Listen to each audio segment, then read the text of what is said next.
afternoon, ladies and gentlemen, fellow students and respected parents. I think it's a great day for you here today. Cherish it, enjoy it, memorize it. Whatever is in your heart, say to yourself that you have made a very, very big achievement to make it here today. I would like to pay my respect and thanks to the distinguished academia who are on the dais today, to my fellow speaker, Dr. Ms. Rachna, and a very, very special thanks to Dr. Sandeep Marwa for creating this great institution here today, for which you are very, very privileged to come and study. I think a big round of applause for Dr. Sandeep Marwa. I would also like to thank Mr. Ravi Sharma, Dean of the Corporate Resource Cell, who has been very persistent and very, very dedicated to make this conversation a big success for you people. A very big round of applause for him. I think today, Dr. Sandeep Marwa talked about Atmanirbhar and building the nation. I think it's a very proud moment for us to be here today, to see what India is today. But I think this is not the end. This is not even the start. I think the start is yet to happen. So dream of that India and of that future which is yet to happen, which is before you people. It was not long before. I think maybe about 4 decades ago, I was in one of the seats listening to a sense of direction and people speaking out. But I think I've also been here as an aspiring parent to attend my children's convocation. But I think these days are very memorable, very, very close to our heart, so cherish them as we go along. I'm equally a student and I'm learning. As a speaker, even today when I learn, I try to read a lot in whatever time I get. But I think the most important thing I would say is that I'm not going to offer you big advice. I'm just going to offer you small pieces and nuggets of what I would say might be helpful to you, may not be helpful to you. So take it in that spirit and in light.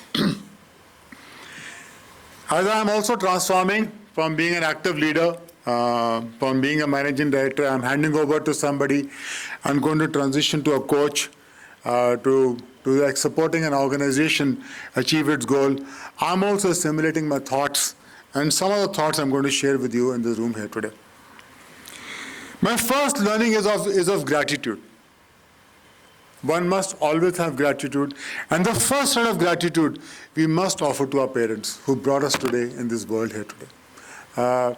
But more than that, I think the second gratitude also goes to the parents who have made the hard choices to fund the education. It's not only fund. They had many other choices to make in their life. But they chose that one of the choices they will make for you is to give you the best-in-class education. So I think the second gratitude goes for them. And a very, very big round of applause for all the parents who are here but may be available digitally.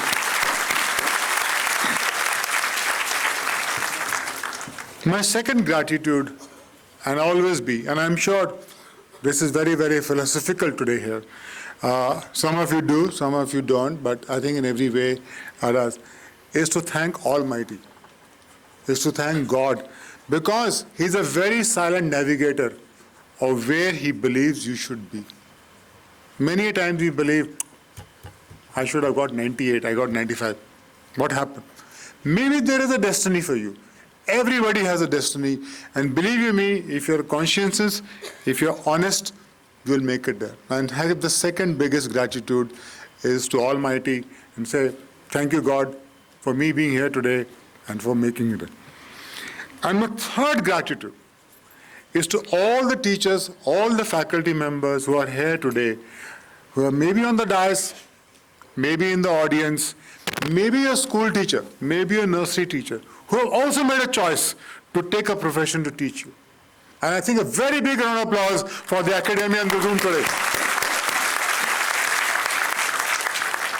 And I would once again thank Dr. Sandeep Marwa for creating these institutions and building in them. Everybody has a choice of what they want to do. Some will go and open industries, some will go and open a factory, some will go research centers. But to go in the field of education, which is a very, very important requirement, of nation building. A big salute to you, sir. A great job done, sir. My second learning, and I think talked a lot about in the day today, is about dreaming big. It's about dreaming big. And I go back, I was invited to a company program, and they asked me to write about the life journey you have been through. And I said, "Hey, what a boring job. I have to go to Paris to attend this seminar, and this paper, people have said I want some 2,000 words, life journey. I could have gone and done some meetings, chased some targets, driven some committees." But then I sat back and I must compliment. It was my team assistant who said, "Okay, no, sir, you need to write. There's a job list. This has to go." I remember very well, she really pushed me. And I at least sat back and started writing it down. And I think some great thoughts came to mind. And I would request all of you, whenever you get time, write a paragraph. Write small nuggets. Stories are important in life, not only to share, but to your own self. Very important to do that. I think I was born very, very vividly. I don't remember, but it was 4th of August, 1961. And I actually went back and said, how was my childhood?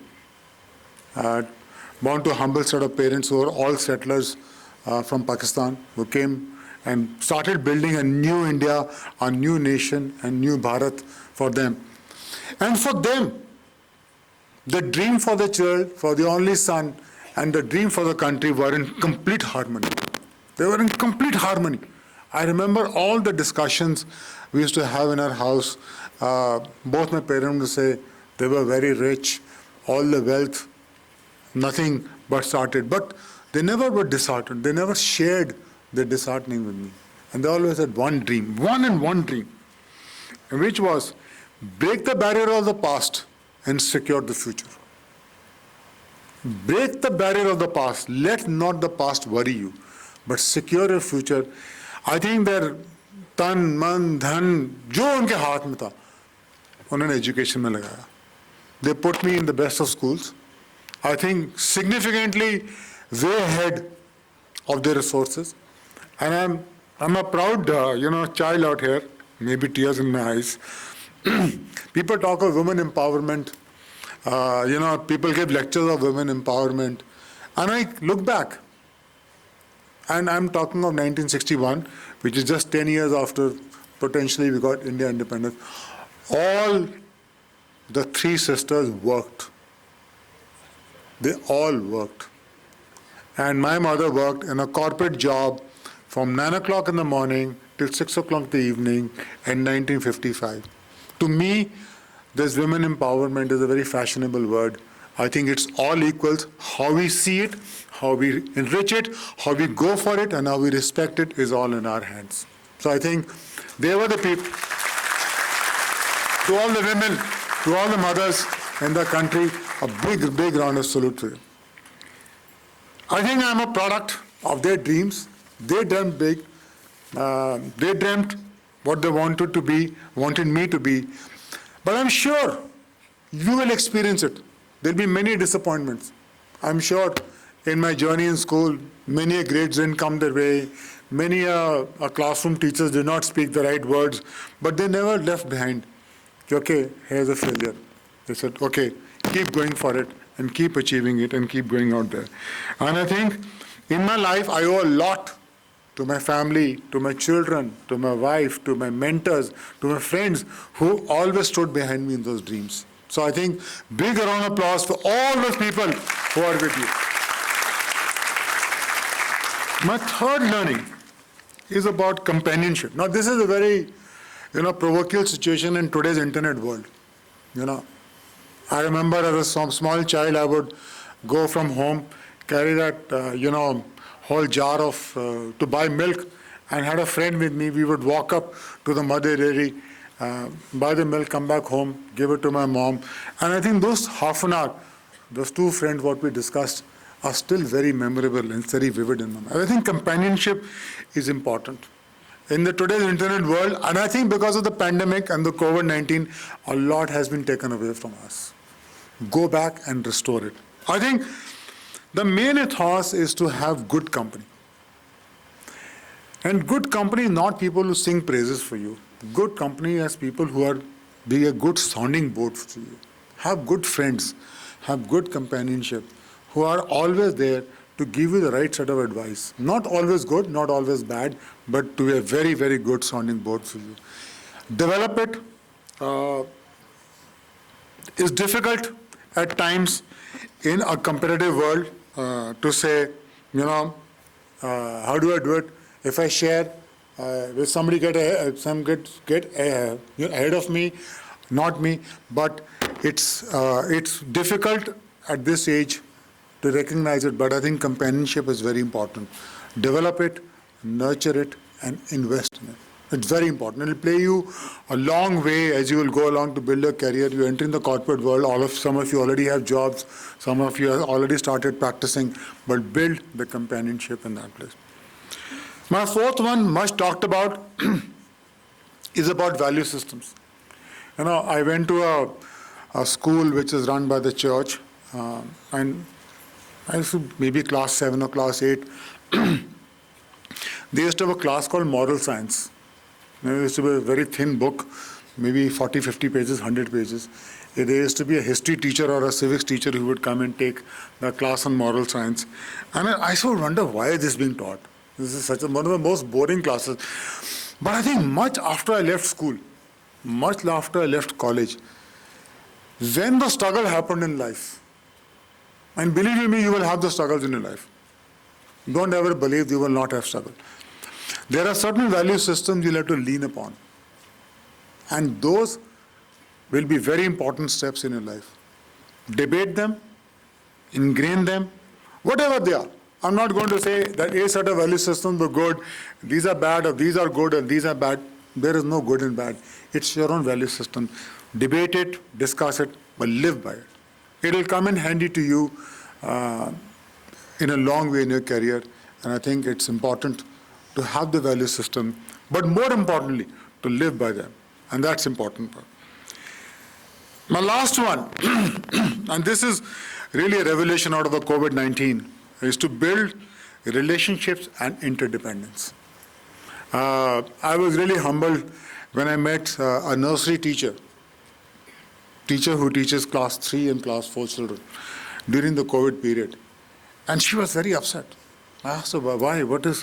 She said, the most important ages of a human being's development, of a child's development, are being taken away from them by keeping them at home. I said, you have online. She said, it's not about online. It's not about the child. It's about learning social skills at the age of 5, 6, and 7. I said, why do you say that? He said, when they come to school, when they come to nursery class, they learn that my success and my happiness is not only dependent upon me, but others in the class. Others children in the class, how they help me, how my happiness, how my success depends upon them. In today's digital world, people have different views. I respect it, but I think must learn to depend on interdependence and build those skill sets or social skill sets to learn that somebody else is an important part of my success and I am an important part of somebody else's success. Individualism is important, pardon me, but I think learning to work with other people and being part of teams. Sometimes you'll be a leader, sometimes you'll not be a leader. Sometimes you'll be a follower. And learn that. I think it'll come in very, very handy to you as you'll enter the corporate world in many, many spheres out there.